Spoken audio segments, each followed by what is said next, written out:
ಪ್ರೀತಿಗಾಗಿ ಒಬ್ಬ ಹುಡುಗ ಏನೆಲ್ಲ ಹೋರಾಟ ಮಾಡ್ತಾನೆ, ಹೇಗೆಲ್ಲ ಪ್ರೀತಿನ ಪಡಿತಾನೆ ಅಂತ ಒಂದು ಬ್ಯೂಟಿಫುಲ್ ಲವ್ ಸ್ಟೋರಿಯನ್ನ ತೆರೆ ಮೇಲೆ ತರೋದಕ್ಕೆ ಸಾಗರ್ ದಾಸ್ ಅವರು ರೆಡಿ ಆಗಿದ್ದಾರೆ. ಸೊ ಸಂಕ್ರಾಂತಿ ದಿನ ಸಂಕ್ರಾಂತಿ ಮಾಡೋದಕ್ಕೆ ಹೊರಟಿದ್ದಾರೆ. ಮೊದಲ ಅನುಭವ, ಅವರ ನಿರ್ದೇಶನ ಹೇಗಿತ್ತು, ಅನುಭವ ಅದೆಲ್ಲವನ್ನ ಕೇಳ್ತಾ ಹೋಗೋಣ. ಹಾಯ್ ಸಾಗರ್, ಹೇಗಿದ್ದೀರಾ? ಸೂಪರ್ ಆಗಿದ್ದೀವಿ, ಚೆನ್ನಾಗಿದ್ದೀವಿ. ಫಸ್ಟ್ ಸಿನಿಮಾ ಅದೊಂಥರ ಡ್ರೀಮ್. ನಮ್ದು ಯಾವುದೇ ಒಂದು ನಮ್ಮ ಡ್ರೀಮು ನನ್ಸಾಗ್ತಿದೆ ಅಂತ ಅಂದಾಗ ಆ ಎಕ್ಸೈಟ್ಮೆಂಟ್ ಬೇರೆ ಇರುತ್ತೆ, ಭಯ ಕೂಡ ಇರುತ್ತೆ. ಸೊ ನೀವ್ ಯಾವ ಫೀಲ್ ಅಲ್ಲಿ ಇದ್ದೀರಾ? ಎಕ್ಸೈಟ್ಮೆಂಟು ಭಯ ಅನ್ನೋಕ್ಕಿಂತ ಕೆಲಸ ಕರೆಕ್ಟಾಗಿ ನೀಟಾಗಿ ವರ್ಕ್ ಮಾಡಿದ್ದೀನಿ. ಭಯ ಪಡೋ ಅವಶ್ಯಕತೆ ಇಲ್ಲ. ಇವಾಗ ಜನರು ಕೇಳೋದೇನಂದ್ರೆ, ನಾವು ಭಯ ಪಟ್ಕೊಂಡು ಇಲ್ಲ ಕಾನ್ಫಿಡೆನ್ಸ್ ಇದೆನಾ ಇಲ್ವಲ್ಲ, ಕರೆಕ್ಟಾಗಿರೋ ಕಂಟೆಂಟ್ ಬೇಕನ್ನೋದು ತುಂಬ ಇಂಪಾರ್ಟೆಂಟು. ಆ ಕಂಟೆಂಟ್ನ ನೀಟಾಗಿ ಮೇಕ್ ಮಾಡಿದ್ದೀನಿ. ಅದ್ರ ಜೊತೆಗೆ ಈ ಸಿನಿಮಾನ ಎಲ್ಲರೂ ಯಾಕೆ ನೋಡಬೇಕು ಅಂದರೆ, ಒಬ್ಬ ಹುಡುಗ ಅದು ನಾರ್ಮಲ್ ಆಗಿ ಮಿಡಲ್ ಕ್ಲಾಸ್ ಫ್ಯಾಮಿಲಿಲಿ ಹುಟ್ಟಿರೋನ್ಗೆ ಫಸ್ಟ್ ಇರೋದು ಕನಸು, ನಾನು ಹೀಗಾಗಬೇಕು, ಹೀಗೆ ಬೆಳಿಬೇಕು, ಈ ಥರ ಇರಬೇಕು. ಬಟ್ ಈ ಪ್ರೀತಿ ಅನ್ನೋದಿದೆಯಲ್ಲ, ಅದು ಹೇಳಿ ಕೇಳಿ ಬರಲ್ಲ, ಎಲ್ಲಿ ಯಾಕೆ ಅಂತ ಯಾರಿಗೂ ಗೊತ್ತಾಗಲ್ಲ. ಬಟ್ ಆ ಓದೋ ಟೈಮಲ್ಲಿ ಒಂದು ಲವ್ ಆಗುತ್ತೆ, ಪ್ರೀತಿ ಆಗುತ್ತೆ. ಆ ಪ್ರೀತಿನ ಹೇಗೆ ಪಡ್ಕೋತಾನೆ, ಆ ಪ್ರೀತಿನೇ ಪಾಸಿಟಿವ್ ಆಗಿ ತಗೊಂಡು ಹೇಗೆ ಅವನು ಎಲ್ಲದರಲ್ಲೂ ಸಕ್ಸಸ್ ಆಗ್ತಾನೆ, ಅದ್ರ ಸೆಂಟ್ರಲ್ಲಿ ಆ ಪ್ರೀತಿ ಪಡ್ಕೋಬೇಕಾದ್ರೆ ಒಂದಷ್ಟು ಈ ಸಮಾಜದ ಗಲಾಟೆಗಳು, ಅವು ಇವು ವಿರೋಧ ಮಾಡೋರು, ಆ ವಿರೋಧ ಮಾಡೋರ ಜೊತೆಗೆ ಇವನ್ ಹೇಗೆ ಒಂದು ಯುದ್ಧನೋ ಆ ಥರ ಯುದ್ಧ ಮಾಡಿ ಹೇಗೆ ಗೆಲ್ತಾನೆ ಅನ್ನೋದೇ ನಮ್ಮ ಸಿನಿಮಾದ ಕತೆ. ಜೊತೆಗೆ ಇನ್ನೊಂದೇನೆಂದ್ರೆ, ಈ ಈ ಈ ಪ್ರೀತಿಯ ಯುದ್ಧದಲ್ಲಿ ಹೇಗೆ ಗೆಲ್ತಾನೆ ಅನ್ನೋದೇ ನಾವೇನು ತೋರ್ಸೋಕೆ ಹೋಗ್ತಾ ಇದೀವಲ್ಲ, ಆ ತೋರ್ಸೋದನ್ನ ಪರ್ಫೆಕ್ಟ್ ಆಗಿ ನೀಟಾಗಿ ಅಷ್ಟು ಚೆನ್ನಾಗಿ ತೋರಿಸಿದೀವಿ. ಆಮೇಲೆ ಮೇಕಿಂಗ್ ವೈಸ್ ಇರ್ಬೋದು, ಒಳ್ಳೊಳ್ಳೆ ಟೆಕ್ನಿಷಿಯನ್ ನಮ್ಮ ಜೊತೆಗಿದ್ದಾರೆ. ಆಮೇಲೆ ಆರ್ಟಿಸ್ಟ್ ಇರ್ಬೋದು, ಇವಾಗ ಶ್ರುತಿ ಮೇಡಮ್ ಇರ್ಬೋದು, ರವಿಶಂಕರ್ ಸರ್ ಇರ್ಬೋದು, ಪ್ರಮೋದ್ ಶೆಟ್ಟರ್ ಇರ್ಬೋದು, ಬಾಲ ರಾಜವಾಡಿ ಅವರು ಇರ್ಬೋದು, ಹಾಗೇನೆ ಶ್ರೀನಿವಾಸ್ ಪ್ರಭು ಸರ್ ಮಾಡಿದ್ದಾರೆ, ಕಡ್ಡಿಪುಡಿ ಚಂದ್ರು ಅವರು, ಇನ್ನೊಬ್ಬ ಹುಡುಗ ಕಿರಣ್ ದಾಸ್ ಅಂತ, ಅವ್ರು ಆ್ಯಕ್ಚುಲಿ ಕನ್ನಡದವರಲ್ಲ, ತೆಲುಗು ಅವರು ಕೂಡ ತುಂಬ ಚೆನ್ನಾಗಿ ಆ್ಯಕ್ಟ್ ಮಾಡಿದ್ದಾರೆ. ಅದ್ರ ಜೊತೆಗೇನೆ ದೀಪಿಕಾ ಗೌಡ ಅವ್ರು ಮಾಡಿದ್ದಾರೆ, ಹಿತೇಶ್ ಮಾಡಿದ್ದಾರೆ. ಆಮೇಲೆ ನಾವು ಇಲ್ಲಿ ಎಲ್ಲೂ ಕೂಡ ಮೇನ್ ಇಂಪಾರ್ಟೆಂಟ್ ನಾನು ಹೇಳಕ್ ಹೋಗ್ತಾ ಇರೋದು, ಕ್ಯಾಪ್ಷನ್ ಹಾಕಿ ಇವಾಗ ಒಂದೊಂದು ಕಡೆ ಬರುತ್ತೆ 30 ವರ್ಷದ ಹಿಂದೆ ಅಂತ ತೋರಿಸ್ಬಿಟ್ಟು ಏನೋ ಒಂದು ಡೈಲಾಗ್ ಹಾಕ್ಬಿಟ್ಟು ನಾವು ನೆಕ್ಸ್ಟ್ ಕತೆನ ಎಕ್ಸ್ಪ್ಲೈನ್ ಮಾಡ್ತೀವಿ. ಆ ಥರ ಇಡೀ ಸಿನಿಮಾದಲ್ಲಿ ಕತೆನ ನಾವು ಎಲ್ಲೂ ಎಕ್ಸ್ಪ್ಲೈನ್ ಮಾಡಿಲ್ಲ. 30 ವರ್ಷದ ಹಿಂದೆ ಅಂದರೆ 30 ವರ್ಷದ ಹಿಂದಿನ ಬೆಂಗಳೂರು ಅಂಡರ್ ವರ್ಲ್ಡ್ ಹೇಗಿತ್ತು, ಅಲ್ಲಿ ಏನು ನಡೀತಾ ಇತ್ತು, ಅಲ್ಲಿ ಒಂದೇನೋ ಲವ್ ಸ್ಟೋರಿ ಆಗುತ್ತೆ. ಆ ಲವ್ ಸ್ಟೋರಿ ಈ ಪ್ರೆಸೆಂಟಿಗೆ ಹೇಗೆ ಕನೆಕ್ಟ್ ಆಗುತ್ತೆ. ಆ್ಯಕ್ಚುಲಿ ನೋಡಿ, ಒಂದು 30 ವರ್ಷದ ಹಿಂದೆ ನಿಮಗೆ ಬೆಂಗಳೂರಲ್ಲಿ ಈ IT-BT ಕಂಪ್ನಿಗಳು ಎಂಟ್ರಿ ಆಗೋ ಟೈಮಲ್ಲಿ ಇಡೀ ಬೆಂಗಳೂರನ್ನ ಅಂಡರ್ ವರ್ಲ್ಡು ಆಳ್ತಾ ಇತ್ತು. ಈಗ ಅಂಡರ್ ವರ್ಲ್ಡ್ದು ಗೊತ್ತಿಲ್ಲದೆ ಇರ್ಬೋದು, ಅಂದರೆ ತುಂಬ ಕಡಿಮೆ ಆಗಿದೆ, ಇಲ್ಲ ಅಂಡರ್ ವರ್ಲ್ಡೇ ಇಲ್ಲ ಇವಾಗ ಅನ್ನೋ ಥರ ಇದೆ. ಬಟ್ ಆ ಟೈಮಲ್ಲಿ ಒಂದು ಕಡೆ IT-BT ಕಂಪ್ನಿಗಳು ಎಂಟ್ರಿ ಆಗ್ತಾ ಇತ್ತು, ಅದ್ರ ವರ್ಕರ್ಸು ಅವರು, ಅದ್ರ ಜೊತೆಗೆ ಬೆಂಗಳೂರು ಅಂಡರ್ ವರ್ಲ್ಡನ್ನು ಆಳ್ತಾ ಇದ್ದ ಕೆಲವು ಡಾನ್ಗಳು, ಅದ್ರ ಮಧ್ಯದಲ್ಲಿ ಒಂದು ಪ್ರೀತಿ. ಆ ಪ್ರೀತಿನ ಹೇಗೆ ಇಲ್ಲಿ ನಾನು ಈ 30 ವರ್ಷದ ಹಿಂದೆ ನಡೆದಿರೋ ಪ್ರೀತಿನ ಈ ಪ್ರೆಸೆಂಟ್ ಕನೆಕ್ಟ್ ಮಾಡ್ತೀನಿ. ಜೊತೆಗೆ ನೋಡಿ, ನಮ್ಮ ಸಿನಿಮಾದಲ್ಲಿ ಫಸ್ಟ್ ನಾನು ಕಾನ್ಸಂಟ್ರೇಟ್ ಮಾಡಿರೋದು ಜಂಜಿ ಕಿಡ್ಸ್. ಇವಾಗ 16 to ಒಂದು 25 ಏಜಲ್ಲಿರೋ ಜನ ಏನಿದಾರೋ ಅವರೇ ನಮಗೆ. ನಾನು ಸುಮಾರು ಸಾರಿ ನಾನು ಥಿಯೇಟರ್ ಮುಂದೆಗಡೆ ಈ ಸ್ಟೋರಿ ಸ್ಕ್ರೀನ್ ಪ್ಲೇ ಇದು ಮಾಡಬೇಕಾದ್ರೆ ಸುಮ್ಮನೆ ಥಿಯೇಟರ್ ಮುಂದೆಗಡೆ ಹೋಗಿ ಸುಮ್ಮನೆ ನಿಂತ್ಕೊಳ್ಳೋದು. ಯಾವ ಥರದ ಸಿನಿಮಾಗಳು ಹೋಗ್ತಾ ಇದ್ದಾವೆ, ಈ ಸಿನಿಮಾ ಗೆದ್ದಿದೆ, ಯಾಕೆ ಗೆದ್ದಿದೆ, ಏನು ಕಂಟೆಂಟ್ ಇದೆ, ಅದ್ರ ಜೊತೆಗೆ ಆ ಆಡಿಯನ್ಸ್ ಏನು ಹೇಳ್ತಾರೆ, ಅಲ್ಲಿ ಹೋಗಿ ನಿಂತ್ಕೊಂಡು ಸ್ಟಡಿ ಮಾಡಿ ಅದನ್ನ ಅಲ್ಲಿದ್ದ ಇನ್ಪುಟನ್ನು ತಗೊಂಡು ನಂತರ ನಮ್ಮ ಸಿನಿಮಾಗೆ ನಾನು ಏನು ಮಾಡಬೇಕು, ಜನಕ್ಕೆ ಏನು ಬೇಕು, ಅದನ್ನು ಇಟ್ಕೊಂಡ್ಬಿಟ್ಟು ಸ್ಟೋರಿ ಮಾಡಿ ಈ ಸಿನಿಮಾನ ಪೂರ್ತಿ ಕಂಪ್ಲೀಟ್ ಮಾಡಿರೋದು. ಜೊತೆಗೆ ಇನ್ನೊಂದೇನೆಂದರೆ, ನಾವು ಈ ಸಿನಿಮಾ ಮಾಡೋಕ್ಕೆ ಶುರು ಮಾಡಿದಾಗ ನಮ್ಮ ಪ್ರೊಡ್ಯೂಸರು ಬಸವರಾಜ್ ಬೆನ್ನಿ ಮತ್ತು ರವಿ ಬೆನ್ನಿ ಅಂತ ಈ ಸಿನಿಮಾನ ಪ್ರೊಡ್ಯೂಸ್ ಮಾಡಿದ್ದಾರೆ. ಆ ಪ್ರೊಡ್ಯೂಸರ್ಗೆ ನಾನೊಂದು ಬಜೆಟ್ ಹೇಳ್ತೀವಿ. ಒಬ್ಬ ಡೈರೆಕ್ಟ್ರು ಫಸ್ಟ್ ಬಿಗಿನಿಂಗ್ ಏನಂದರೆ, ಸ್ಟಾರ್ಟ್ ಮಾಡುವಾಗ, ಸರ್ ಈ ಥರ ಹೀಗೆ ಬಜೆಟು, ಈ ಥರದ್ದೊಂದು ಆ್ಯಕ್ಷನ್ ಕಮ್ ರೊಮ್ಯಾನ್ಸ್ ಸಿನಿಮಾ ಇದು, ಇದರಲ್ಲಿ ನಮಗೆ ಒಂದು 30 years ಬ್ಯಾಕಿಂದ, ಅಂದರೆ ಅವ್ರ ಸ್ಟೋರಿ ಹೇಳುವಾಗ 30 years ಬ್ಯಾಕ್ದು ಸ್ಟೋರಿ ಇದು ಹೀಗೆಲ್ಲ ಹೇಳಿರ್ತೀವಿ. ಅದನ್ನು ಮೇಕಿಂಗ್ ಮಾಡೋಕ್ಕೆ ಸರ್ ಇಷ್ಟು ಬಜೆಟ್ ಸಾಕು ಅಂತ ಹೇಳಿರ್ತೀವಿ. ಆ್ಯಕ್ಚುಲಿ ಹೇಳ್ಬೇಕಂದ್ರೆ, ಹೊಸ ಡೈರೆಕ್ಟ್ರ್ ನಾನು, ಹೊಸ ಹೀರೋ, ಹೊಸ ಹೀರೋಯಿನ್, ಸಪೋರ್ಟಿಂಗ್ ಕ್ಯಾರೆಕ್ಟರ್ಗೆ ನಾವು ಚೆನ್ನಾಗಿ ಹೇಗೆ ಬೇಕು, ಯಾವ್ಯಾವ ಥರದ ಆರ್ಟಿಸ್ಟ್ ಬೇಕೋ ಅವ್ರನ್ನೆಲ್ಲರನ್ನೂ ನೀಟಾಗಿ ಇನ್ಕ್ಲೂಡ್ ಮಾಡ್ಕೊಂಡಿದ್ವಿ.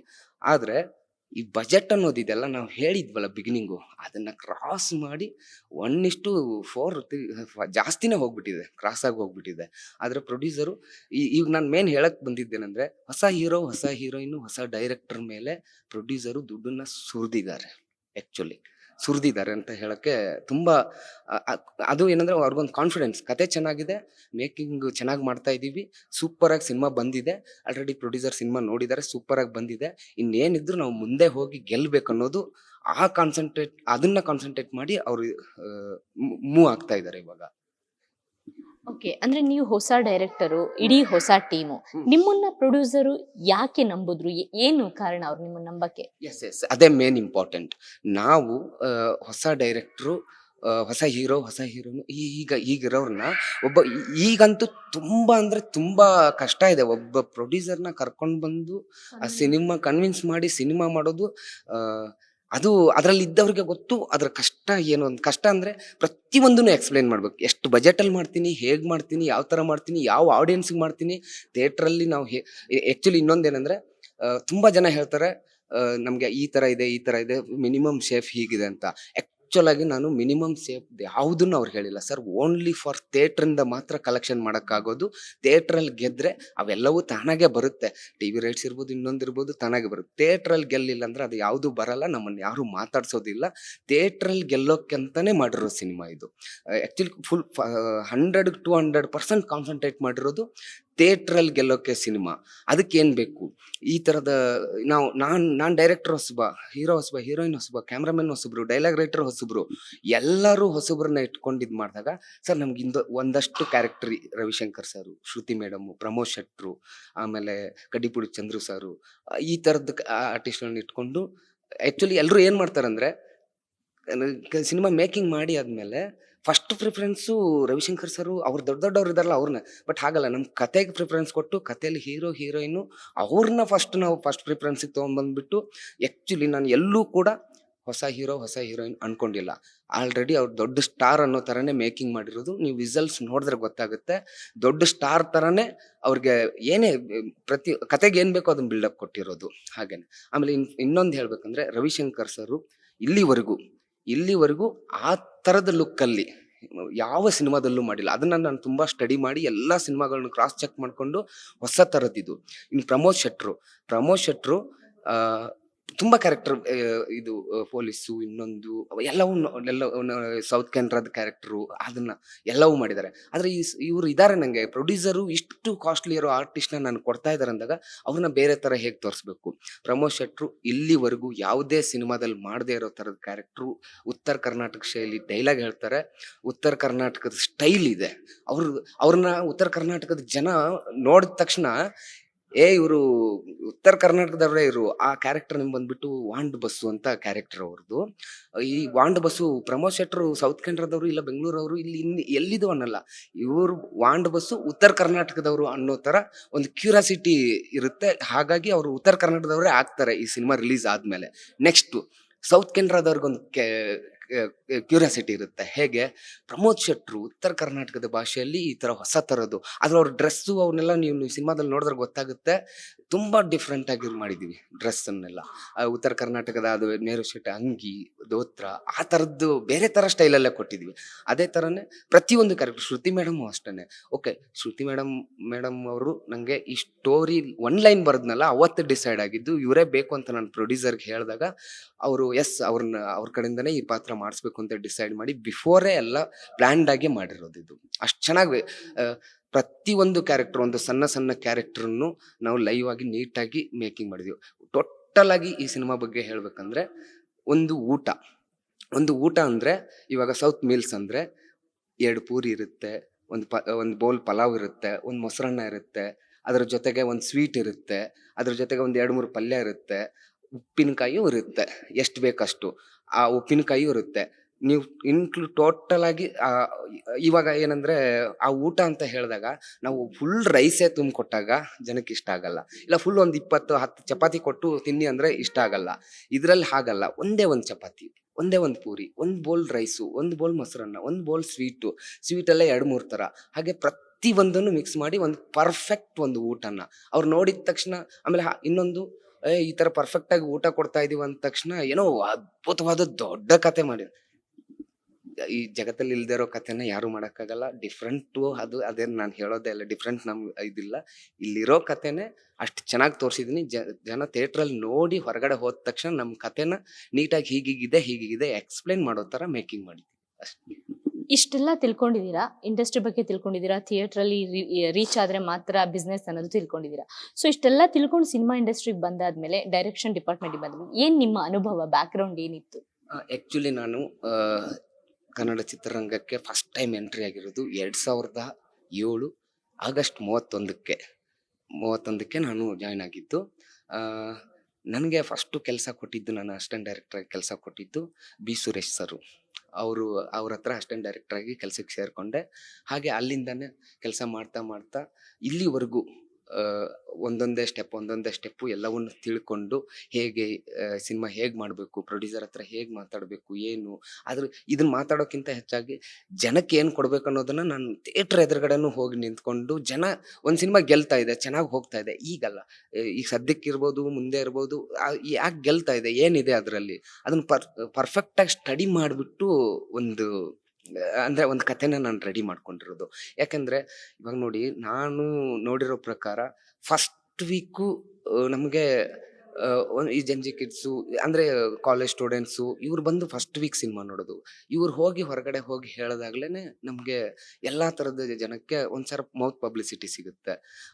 ನಾನು ಅದಕ್ಕೆ ಇದು ಆಕ್ಷನ್ ಕಮ್ ರೊಮ್ಯಾನ್ಸ್ ಅಂತಾನೆ ಹೋಗಿರೋದು. ಬಟ್ ಇದರಲ್ಲಿ ಎಲ್ಲಾನು ಇದೆ, ಪ್ರತಿ ಒಂದು ವಿಚಾರನೂ ಇದೆ. 30 ವರ್ಷದ ಹಿಂದಿಂದ ಅಂಡರ್ ವರ್ಲ್ಡ್ ಸ್ಟೋರಿ ತೋರಿಸ್ತೀನಿ, ಲೈವ್ ಆಗೇ ತೋರಿಸ್ತೀನಿ. ಯಾವುದು ಕೂಡ ಲೈನ್ ಹಾಕ್ಬಿಟ್ಟು 30 ವರ್ಷದ ಹಿಂದೆ ಅಂತ ಹೇಳ್ಬಿಟ್ಟು ಎಕ್ಸ್ಪ್ಲೈನ್ ಮಾಡಲ್ಲ, ಎಲ್ಲವೂ ಲೈವ್ ಆಗೇ ತೋರಿಸ್ತೀನಿ. ಅದಕ್ಕೆ ಏನಂದ್ರೆ ಇದೊಂದು ಪರ್ಫೆಕ್ಟ್ ಒಂದು ಊಟ, ಸೌತ್ ಮೀಲ್ಸ್ ಅಂತ ಹೇಳ್ತೀವಲ್ಲ, ಎಲ್ಲ ತರದ್ದು. ನಾವು ಅದು ಹೇಗಂದ್ರೆ ಎಲ್ಲನೂ ಸ್ವಲ್ಪ ತಿಂದಾಗ ಯಾವುದು ಟೇಸ್ಟ್ ಚೆನ್ನಾಗಿರುತ್ತೆ, ಒಂದು ಊಟ ಸಂತೃಪ್ತಿ ಅನ್ಸುತ್ತೆ, ಆ ತರ ಸಿನಿಮಾ ನಮ್ದಿದೆ.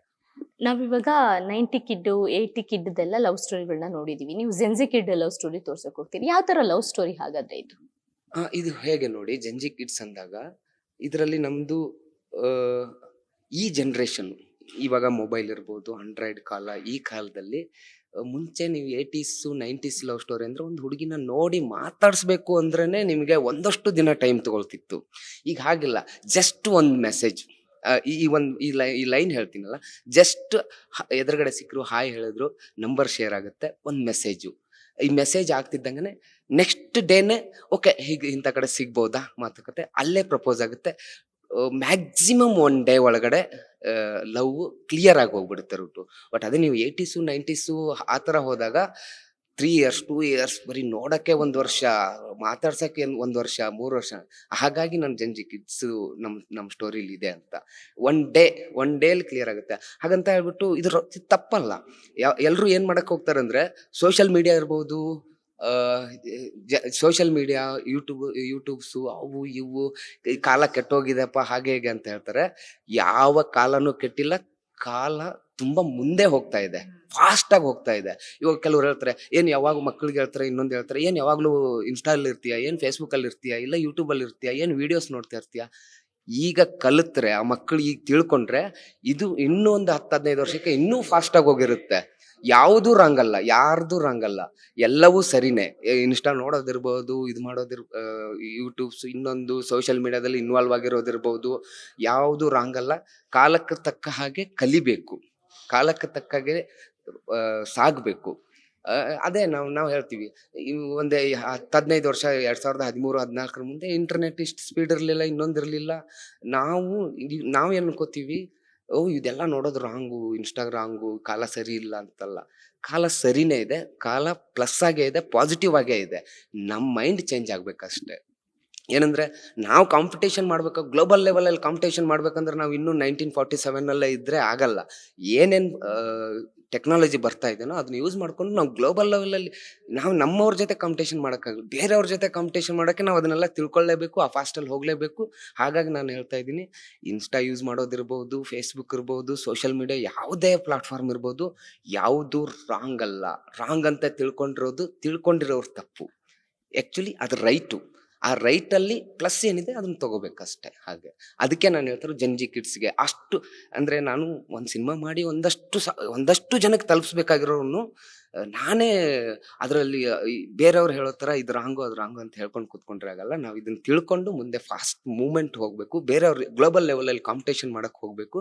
ನಮ್ಮ ದೇಶ ಇರ್ಬೋದು, ಇನ್ನೊಂದು ನಮ್ಮ ರಾಜ್ಯ ಇರ್ಬೋದು, ಯಾರ ಜೊತೆ ಕಾಂಪಿಟೇಷನ್ ಮಾಡಬೇಕು ಅನ್ನೋದು ಇರೋವಾಗ ಜಂಜಿ ಕಿಡ್ಸ್ನ ನಾವು ಸಪೋರ್ಟ್ ಮಾಡಬೇಕು. ಅವ್ರಿಗೆ ಸಪೋರ್ಟಿವ್ ಆಗಿರ್ಬೇಕು. ಅಂದರೆ ಎಲ್ಲರೂ ಹಾಳಾಗ್ತಾರೆ ಅಂತಲ್ಲ, ನೋಡ್ಬಿಟ್ಟು ಅದಕ್ಕೊಂದು ಅವ್ರಿಗೂ ಒಂದು ತಿಳುವಳಿಕೆ ಇದೆ ನೋಡಿ. ಇವಾಗ ಹೇಳ್ತೀನಿ, ಈಗಿನ ಜಂಜಿ ಕಿಡ್ಸು, ಈಗಿನ ಜನ್ರೇಷನ್, ಯಂಗ್ ಜನ್ರೇಷನು ಯಾರು ಮೆಸೇಜ್ ಕೊಡೋದು ಬೇಡ, ಯಾರಿಗೂ ಏನು ಹೇಳೋದು ಬೇಡ. ಅವ್ರವ್ರಿಗೆ ಎಲ್ಲ ತಿಳ್ಕೊಂಡಿದ್ದಾರೆ. ಹಾಗೇನೆ ನಮ್ಮ ಸಿನಿಮಾದಲ್ಲಿ ಇನ್ನೊಬ್ರಿಗೆ ಯಾರಿಗೂ ನಾವು ಮೆಸೇಜ್ ಹೇಳಕ್ ಹೋಗಲ್ಲ. ನಮ್ಗಿಂತ ಎಲ್ಲರೂ ಬುದ್ಧಿವಂತರು ಅನ್ನೋದು ನಮ್ಗೆ ಗೊತ್ತು, ಅವ್ರಿಗೆಲ್ಲ ಗೊತ್ತು, ತಿಳುವಳಿಕೆ ಇದೆ. ಹಾಗಾಗಿ ಮೆಸೇಜ್ ಇಲ್ಲ, ಏನು ತೋರಿಸ್ಬೇಕು ಅದನ್ನ ತೋರಿಸಿದೀವಿ. ಮೆಸೇಜ್ ಅಂತ ಅನ್ಕೊಂಡವ್ರು ಮೆಸೇಜ್ ಆಗಿ ತಗೊಳ್ಳಿ. ಒಂದು ಮೇನ್ಲಿ ಹೇಳಕ್ ಹೋಗೋದು ಎಂಟರ್ಟೈನ್ಮೆಂಟ್ ಸಿನಿಮಾ ಇದು. Message, no message, entertainment cinema. ಯಾರ ಪ್ರಕಾರನೂ ಯಾವುದೂ ರಾಂಗ್ ಅಲ್ಲ. ಎಲ್ಲರ ಪ್ರಕಾರ, ಅವ್ರವ್ರ ಪ್ರಕಾರ ಎಲ್ಲವೂ ಸರಿನೇ. ಸರಿಯಾಗಿರೋದನ್ನ ಅವ್ರ ಮನೇಲಿ ಇರ್ಬೋದು. ತಂದೆ ತಾಯಿಗಿಂತ ನಾವು ಏನಾದರೂ ಮೆಸೇಜ್ ಕೊಡೋಕ್ಕಾಗತ್ತಾ? ಹುಟ್ಟದಾಗಿಂದ ತಂದೆ ತಾಯಿ ಹೇಳ್ಕೊಡೋ, ಅವ್ರು 24 hours ಅವ್ರ ಜೊತೆಗೆ ಇರ್ತಾರೆ. ಅವ್ರು ಎಲ್ಲವನ್ನೂ ಹೇಳಿಕೊಟ್ಟು ತಮ್ಮ ಮಕ್ಕಳನ್ನ ಬೆಳೆಸಿರ್ತಾರೆ. ಹಾಗಾಗಿ ನಾವು ಯಾರಿಗೂ ಮೆಸೇಜ್ ಕೊಡೋ ಇದಿಲ್ಲ. ಎಂಟರ್ಟೈನ್ಮೆಂಟ್ ಬೇಕಾದ್ರೆ ಕೊಡ್ಬೋದು. ಒಂದು ಹಾಡು, ಒಂದು ಫೈಟು, ಒಂದು ಹೀಗೆ ಎಲ್ಲರೂ ನಗಿ, ಒಂದು 3 hours ಚೆನ್ನಾಗಿ ಸಿನಿಮಾ ನೋಡಿ ಆರಾಮಾಗಿ ಎಂಜಾಯ್ ಮಾಡಿ ಹೋಗಿ ಅಂತ ನಾನು ಹೇಳೋದು. ಎಂಟರ್ಟೈನ್ಮೆಂಟ್ 100-200% ಅದನ್ನೇ ಕಾನ್ಸಂಟ್ರೇಟ್ ಮಾಡಿರೋದು. ಮೆಸೇಜ್ ಹೇಳಕ್ಕೆ ಓಕೆ, ಅಷ್ಟು ದೊಡ್ಡವರ ಅಂತ ಫಸ್ಟ್ ನಾನು ತಿಳ್ಕೊಬೇಕು. ಆಮೇಲೆ ಈಗಿನ ಜನ್ರೇಷನ್ ಅಷ್ಟು ಫಾಸ್ಟ್ ಆಗಿದೆ. ಗೂಗಲ್ ಇರ್ಬೋದು, ಇನ್ನೊಂದಿರ್ಬೋದು, ಸರ್ಚ್ ಮಾಡಿ ಪ್ರತಿಯೊಂದು ಅವ್ರ ಅಪ್ಪ ಅಮ್ಮ ಹೇಳ್ಕೊಡೋ ಮೆಸೇಜ್ಗಿಂತ ದೊಡ್ಡದಾಗಿ ನಾವು ಏನಾದರೂ ಹೇಳಕ್ಕಾಗುತ್ತಾ? ಖಂಡಿತ ಹೇಳಕ್ಕಾಗಲ್ಲ. ಹಾಗಾಗಿ ಎಲ್ಲರೂ ಒಳ್ಳೆಯವ್ರೆ, ಎಲ್ಲರೂ ತಿಳುವಳಿಕೆ ಇರೋವ್ರೆ, ಎಲ್ರಿಗೂ ಅವ್ರ ಅಪ್ಪ ಅಮ್ಮ ಹೇಳಿ ಕೊಟ್ಟಿದ್ದಾರೆ.